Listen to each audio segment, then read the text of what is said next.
Film की शुरुआत में हम देखते हैं कि एक आदमी अपनी नाव पर खड़ा है, लेकिन उसके चेहरे पर अजीब सा डर है। उसे अचानक एहसास होता है कि नाव समुद्र की सतह पर नहीं चल रही, बल्कि कुछ और ही है नीचे। वो झुककर नीचे देखता है और उसका खून जैसे जम जाता है। उनकी नाव दरअसल एक डूबे हुए शहर के ऊपर तैर रही है। नीचे साफ दिखाई दे रही है एक गगनचुंबी इमारत की छत। कभी यही शहर रोशनी से चमकता होगा, लाखों लोग यहाँ सपने लेकर जीते होंगे, लेकिन आज सिर्फ कुछ ऊंची इमारतें पानी के ऊपर ऐसे खड़ी हैं जैसे किसी डूबती दुनिया की आखिरी निशानी। बाकी सब गहरे समंदर में दफन। अब सवाल ये है कि आखिर ऐसा क्या हुआ था? कैसी तबाही थी जिसने पूरी सभ्यता को एक रात में मिटा दिया? 5 साल पहले 2 विशाल धूमकेतु आसमान को चीरते हुए धरती से टकराए। टक्कर इतनी भयानक थी कि आधी धरती आग में जल उठी। झटके की लहरें पूरी दुनिया में फैल गईं। कुछ ही घंटों में दुनिया की 80% आबादी खत्म हो गई। 5 साल बीत चुके हैं, लेकिन धरती अब भी घायल है। आसमान में अब भी धूमकेतुओं के टुकड़े घूम रहे हैं जैसे टाइम बम। जो लोग बचे उन्होंने बंकरों में शरण ली। हमारे मुख्य किरदार जॉन भी अपनी पत्नी एना और बेटे नेथन के साथ एक भूमिगत बंकर में रह रहा है, लेकिन हालात हर दिन बदतर हो रहे हैं। भूकंप, ज्वालामुखी, जहरीली हवाएं, सबको पता है ये जगह ज्यादा दिन सुरक्षित नहीं। एक दिन जॉन सुरक्षा सूट पहनकर बाहर निकलता है। उजाड़ जमीन पार करता हुआ वो समुद्र तट तक पहुंचता है और उसकी आंखों में उम्मीद की चमक आ जाती है। तट पर कुछ लाइफ बोट खड़ी है और दूर एक जंग लगा युद्धपोत समुद्र में तैर रहा है। जॉन उस जहाज के अंदर जाता है, लेकिन वहाँ कोई जिंदा इंसान नहीं, बस जले हुए अवशेष और सन्नाटा। जैसे ही वो वापस लौटने लगता है, उसे एक लॉगबुक में दबा हुआ एक बैंगनी फूल मिलता है। 5 साल बाद एक फूल। उसकी आंखें नम हो जाती हैं। वो सोचता है एना खुश हो जाएगी, लेकिन तभी रेडियो में आवाज गूंजती है, रेडिएशन तूफान 1 मिनट में आने वाला है। जॉन पीछे मुड़कर देखता है। एक काली आंधी उसकी तरफ बढ़ रही है। अंदर बिजली चमक रही है। वो पूरी ताकत से दौड़ता है। बंकर का गेट खुलता है और आखिरी सेकंड में वो अंदर कूद जाता है। दरवाजा बंद, मौत बाहर। अंदर आकर जब वो एना को वो फूल देता है, एना की आंखें चमक उठती हैं। उसे याद ही नहीं था कि फूल कैसे दिखते हैं। तभी उनका बेटा नेथन मासूमियत से कहता है, मैं भी बाहर देखना चाहता हूँ। जॉन का चेहरा सख्त हो जाता है। बाहर सिर्फ मौत है, लेकिन असली तबाही तो अभी बाकी है। अचानक पूरा बंकर जोर से हिलता है। ये साधारण भूकंप नहीं, धरती की परत बंकर के सामने फट चुकी है। सायरन बज उठते हैं। लोग चीखने लगते हैं। हर तरफ अफरा तफरी। जॉन परिवार का हाथ पकड़ता है और भागता है। मुख्य गेट भीड़ से भरा है। वो पीछे के रास्ते से निकलता है और किसी तरह बाहर आ जाता है। बाहर हजारों लोग समुद्र की तरफ भाग रहे हैं। सबको बस एक उम्मीद दिख रही है,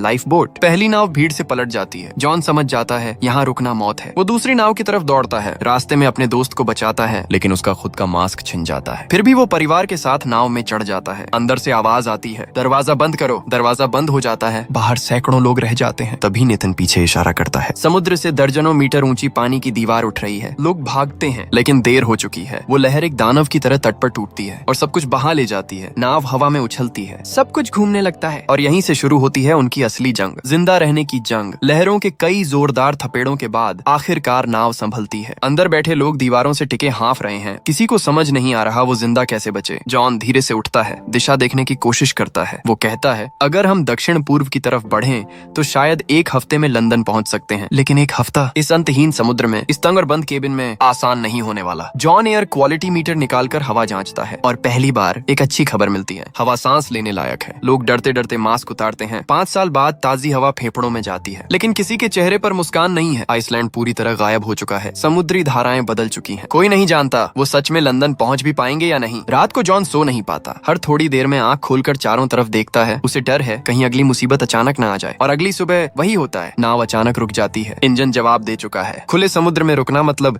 धीमी मौत। जॉन इंजन रूम में घुसता है। हाथ जलते हैं, कपड़े गंदे हो जाते हैं, लेकिन वो हार नहीं मानता। काफी कोशिशों के बाद इंजन फिर चालू हो जाता है। उस रात जॉन अपने बेटे के साथ आसमान देखता है। कभी यहाँ आकाशगंगा चमकती थी, अब उसकी जगह तैरते हुए पत्थरों की डरावनी पट्टी दिखती है। कुछ दिन गुजरते हैं। खाना लगभग खत्म। सब लोग कमजोर हो चुके हैं। तभी नाव किसी चीज से टकराती है। जॉन दरवाजा खोलकर बाहर देखता है। चारों तरफ डूबी हुई इमारतें, ऊपर निकली छतें बता रही हैं ये लिवरपूल है। नाव पास की जमीन पर लगती है। लोग सड़क पर उतरते हैं। एक बोर्ड पर लिखा है, लिवरपूल को खाली कर दिया गया है। जॉन हवा जांचता है। सांस ली जा सकती है, लेकिन ज्यादा देर तक रहना खतरे से खाली नहीं। उन्हें शेल्टर ढूंढना होगा। तभी सामने कुछ लोग दिखाई देते हैं। जॉन परिवार को लेकर उनके पीछे जाता है और जो वो देखता है वो और भी डरावना है। सैकड़ों शरणार्थी, रेडिएशन से उनकी त्वचा बदल चुकी है। उनके चेहरों पर उम्मीद से ज्यादा थकान है। एक ऊंची दीवार के पीछे सैनिक खड़े हैं। घोषणा होती है, सिर्फ पास रखने वाले अधिकारी अंदर जा सकते हैं। एना तुरंत अपना पहचान चिन्ह दिखाती है। अंदर जाने की अनुमति मिल जाती है। तभी जॉन का दोस्त घबरा कर कहता है उसका पास खो गया है। वो चिल्लाता है, अपनी पहचान बताता है, लेकिन अफरा तफरी बढ़ने लगती है। सैनिक घबरा जाते हैं। गेट बंद कर दिया जाता है। जॉन का परिवार अंदर नहीं जा पाता और तभी आसमान का रंग बदल जाता है। एक और रेडिएशन तूफान उनकी तरफ बढ़ रहा है। भीड़ पागल होकर भागती है। जॉन सड़क पर आती एक गाड़ी रोकता है। ड्राइवर उन्हें देखता है और कहता है घड़ी दो। जॉन बिना सोचे अपनी घड़ी दे देता है। इस दुनिया में अब इंसानियत भी सौदे में मिलती है। गाड़ी लंदन की तरफ दौड़ती है, लेकिन आधे रास्ते में ड्राइवर गाड़ी रोक देता है। जॉन को कुछ अजीब लगता है। अचानक आसमान से तेज आवाज आती है। वो जमीन छूता है। उसे समझ आता है ये तूफान नहीं। वो ऊपर देखता है, आग के गोले उनकी तरफ गिर रहे हैं, धूमकेतु के टुकड़े। भागने की जगह नहीं, वे एक पेड़ के पीछे छिपते हैं। आसमान आग बन जाता है। जलते पत्थर जमीन से टकराते हैं। हर टक्कर धरती हिला देती है। किसी तरह सब बच जाते हैं। आखिरकार वो एना की माँ के घर पहुँचते हैं। माँ अपनी बेटी और नाती को देखकर रो पड़ती है। घर में बिजली पानी नहीं है, लेकिन जीने लायक व्यवस्था है। पहली बार उन्हें थोड़ी राहत मिलती है, लेकिन रात में एना को बाथरूम से खांसी की आवाज आती है। वो देखती है सिंक में खून है। जॉन सच बताता है। डॉक्टर ने पहले ही कहा था अगर खून की खांसी शुरू हो जाए तो उसके पास बस 6-8 हफ्ते हैं। एना का दिल टूट जाता है। दुनिया खत्म हो जाए वो सह सकती थी, लेकिन अपने पति को खोना नहीं। जॉन कहता है हम यहाँ नहीं रुक सकते। मुझे वो सुरक्षित जगह ढूंढनी है